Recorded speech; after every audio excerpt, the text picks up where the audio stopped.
Hello everyone. Madhya Pradesh land revenue code 1959, Madhya Pradesh भू राजस्व संहिता 1959 और इसमें अभी लेटेस्ट संशोधन हुआ है एक्ट नंबर 14 ऑफ 2020।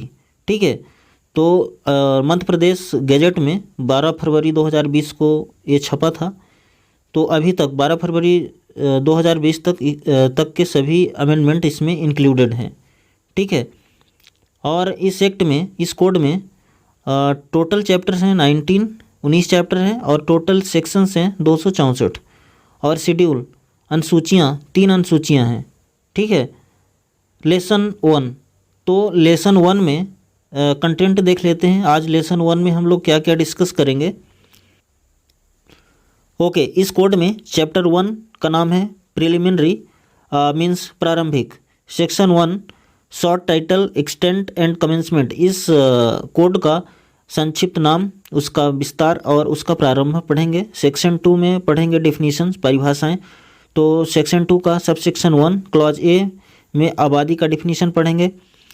और एग्रीकल्चर, कृषि का, एग्रीकल्चरल ईयर, कृषि वर्ष, बोर्ड, मंडल, बोनाफाइड एग्रीकल्चरिस्ट यानी वास्तविक कृषक, और कोऑपरेटिव सोसाइटी सहकारी सोसाइटी। F1 में, क्लॉज F1 में पढ़ेंगे डेवलपमेंट प्लान की परिभाषा, विकास योजना। और जी में गवर्नमेंट फॉरेस्ट, सरकारी वन। और एच में गवर्नमेंट लेसी यानी सरकारी पट्टेदार, और होल्डिंग खाता आई। और जी में पढ़ेंगे इम्प्रूवमेंट सुधार की परिभाषा क्या है। इस कोड को 15 सितंबर 1959 को राष्ट्रपति द्वारा अनुमति प्राप्त हुई और इस अनुमति को मध्य प्रदेश गैजेट में, मध्य प्रदेश राजपत्र असाधारण में 21 सितंबर 1959 को पब्लिश किया गया। ठीक है, और इस एक्ट का उद्देश्य क्या है, तो ये इस एक्ट का उद्देश्य है लैंड रिवेन्यू, भू राजस्व, the power of revenue officers, जो भू राजस्व अधिकारियों का जो शक्ति है, right and liabilities of holders of land, जो मध्य प्रदेश सरकार से भूमि धारित करते हैं, उनका राइट्स एंड उनका अधिकार और लाइबिलिटीज दायित्व, और इनसे okay and other matters relating to land, और भूमि से संबंधित जो अदर मैटर हैं उससे संबंधित, और उनसे जो अनुषंगिक लाइबिलिटीज हैं, है ना, उनसे संबंधित जो दायित्व हैं, इन सभी से संबंधित जो कानून है उसको अमेंड करना और उसको कंसोलिडेट, समेकित करना। और this act be enacted in the 10th, yes, Bharat गणराज्य के 10वें वर्ष इस अधिनियम को, इस कोड को पास किया गया। ठीक है, इनेक्टेड किया गया, अधिनियमित किया गया भारत गणराज्य के 10वें वर्ष, 10th year of the republic of India. Section 1, अब सेक्शन 1 में आते हैं। तो इसमें short title extent and commencement पढ़ेंगे। तो इस एक्ट का नाम होगा the Madhya Pradesh land revenue code, Madhya Pradesh भू राजस्व संहिता 1959, और it extend to the whole of Madhya Pradesh, ये पूरे मध्य प्रदेश में लागू होगा। ठीक है, पूरे मध्य प्रदेश में लागू होगा। लेकिन कुछ क्षेत्र में इस कोड में लिखी हुई कोई भी बात कहाँ लागू नहीं होगी, कुछ क्षेत्रों में लागू नहीं होगी। ठीक है, इस कोड की कोई भी बात कुछ क्षेत्रों में लागू नहीं होगी, और वो क्षेत्र हैं ऐसे क्षेत्र जो इंडियन फॉरेस्ट एक्ट, भारतीय वन अधिनियम 1927 के तहत समय समय पर उन एरिया को, ऐसे एरिया को जिनको रिजर्व, आरक्षित, है ना, आरक्षित अथवा प्रोटेक्टेड, संरक्षित घोषित, गठित किया जाए। तो ऐसे एरिया में इस कोड का कोई भी बात लागू नहीं होगा। लेकिन हाँ, कुछ प्रोविजंस लागू होंगे इस क्षेत्र में भी, है ना, जो इंडियन फॉरेस्ट एक्ट के under reserve and protected area घोषित किए जा चुके हैं। कुछ प्रोविजंस ये इस एरिया में भी लागू होंगे। वो प्रोविजंस किसके संबंधित हैं? वो प्रोविजंस संबंधित हैं liability of land for payment of land revenue, यानी भू राजस्व के भुगतान के लिए जमीन का दायित्व। और ठीक है, नंबर 1 हो गया, इससे रिलेटेड जो प्रोविजंस होंगे, है ना। और दूसरा है the assessment of land revenue with reference to the use of land, है ना।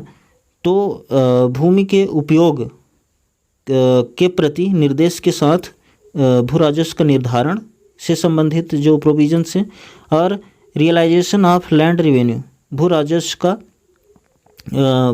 का उगाही करना, प्लस ऑल प्रोविजंस एंसिलरी देयरटू, और इनके अनुसांगिक, उन सभी प्रोविजंस के अनुसांगिक जो प्रोविजंस हैं ये इस एरिया में, इन प्रोटेक्टेड एंड रिजर्व एरिया में भी लागू होंगे।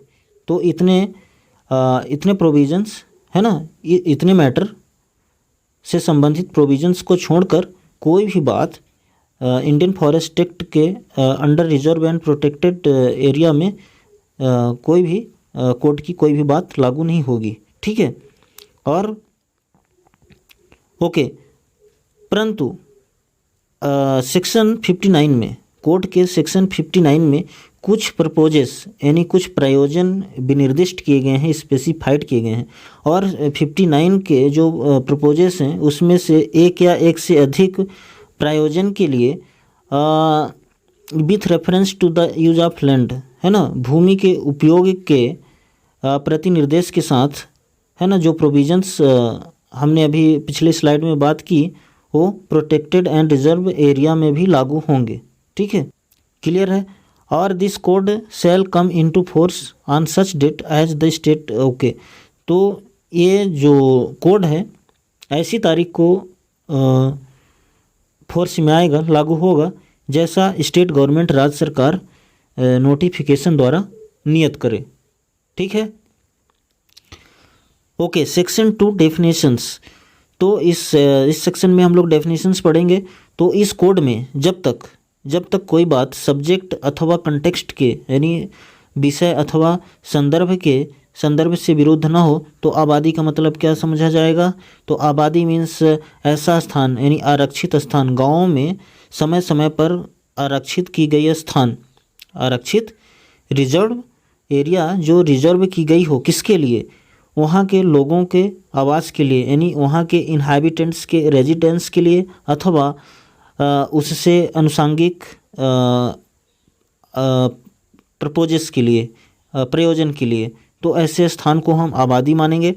और विलेज साइट अथवा गांव स्थान, इन दोनों शब्दों का भी मतलब यही आबादी ही समझा जाएगा, है ना। ये दोनों शब्द विलेज साइट अथवा गांव स्थान ये कॉग्नेट वेरिएंट है, मतलब सजाती शब्द हैं। तो आबादी, इसमें कंफ्यूज नहीं होना है, विलेज साइट, गांव स्थान या आबादी सेम थिंग, ये सेम बात है, ठीक है, इनका मीनिंग सेम है।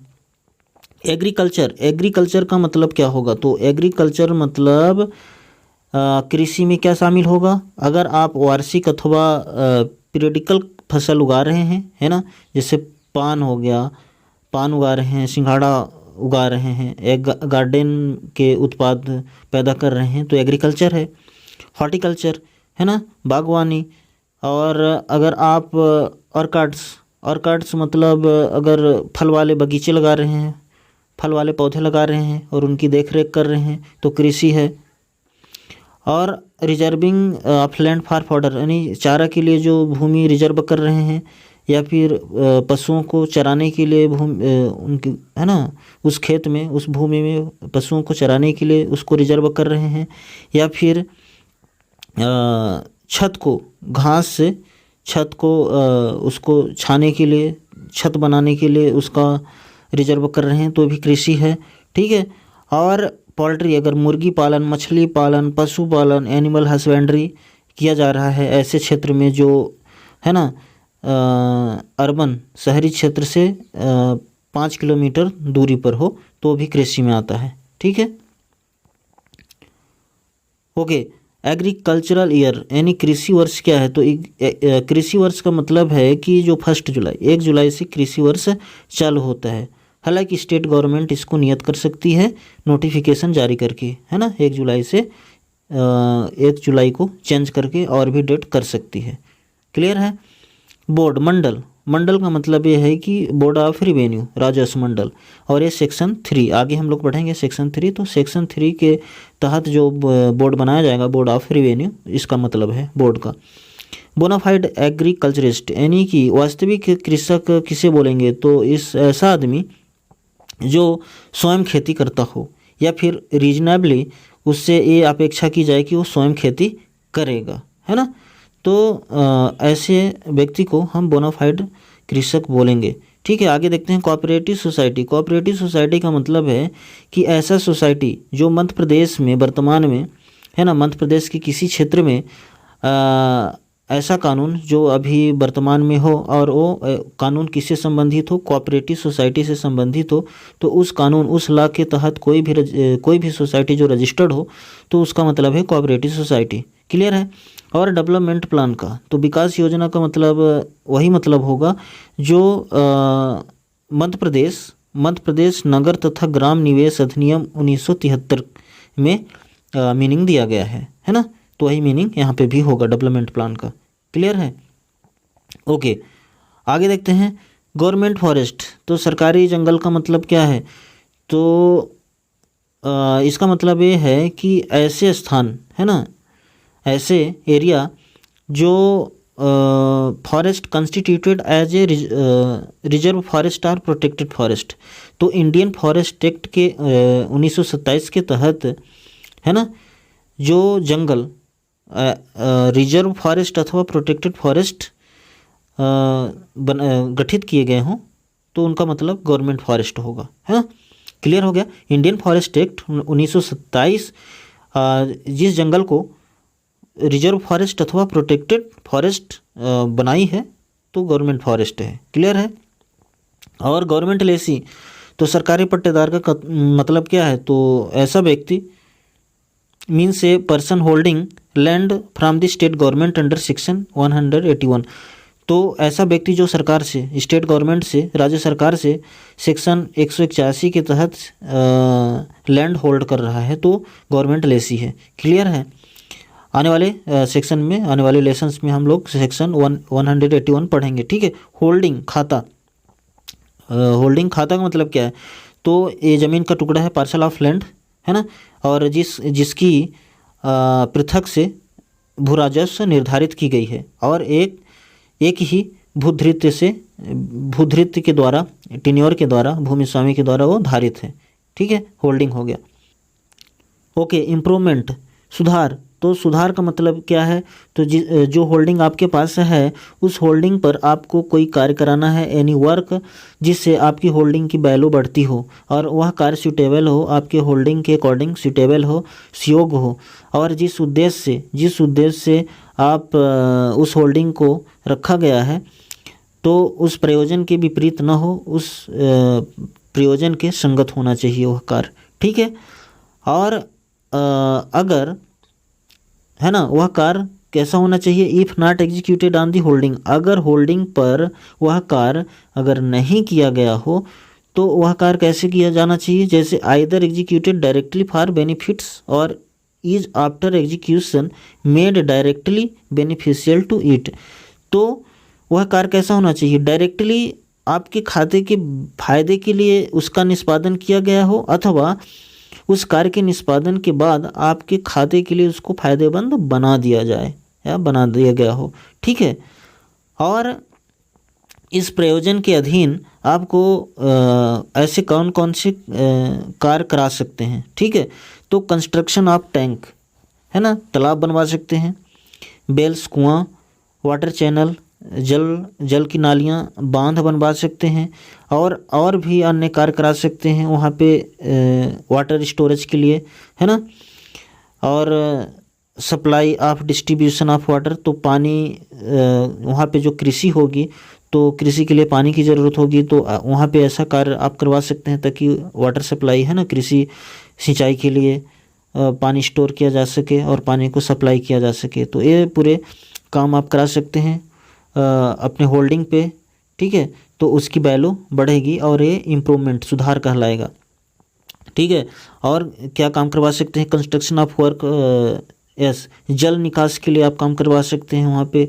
ठीक है, और भूमि को बाढ़ से बचाने के लिए काम करवा सकते हैं। बारिश होने के कारण भूमि का कटाव, मृदा क्षरण, सॉइल इरोजन होता है, उसको रोकने के लिए काम करवा सकते हैं। और वाटर के कारण और भी मिट्टी को जो नुकसान होता है उसको रोकने के लिए कार्य करवा सकते हैं। तो ये पूरा सुधार कहलाता है, इम्प्रूवमेंट कहलाता है ना। ठीक है, और नंबर 3 में प्लांटिंग ऑफ ट्रीज, पेड़ लगा सकते हैं आप उस होल्डिंग पे। रिक्लेमिंग, उस भूमि को कृषि योग्य बना सकते हैं। क्लियरिंग, भूमि को साफ कर सकते हैं। और इनक्लोजिंग, भूमि को आप उसका घेरा कर सकते हैं। लेवलिंग, उसमें समतल कर सकते हैं उसको। टेरेसिंग, यानी उसको सीढ़ीनुमा बना सकते हैं। तो ये पूरे सुधार कहलाते हैं। ठीक है, 4 इरेक्शन ऑफ बिल्डिंग, तो वहाँ पे आप बिल्डिंग खड़ा कर सकते हैं, है ना, होल्डिंग पे या फिर होल्डिंग के आसपास, है ना। और in the vicinity of the holding, vicinity of the holding के आसपास, मतलब बिल्डिंग आपको या तो होल्डिंग पे आप बना सकते हैं या फिर होल्डिंग के आसपास।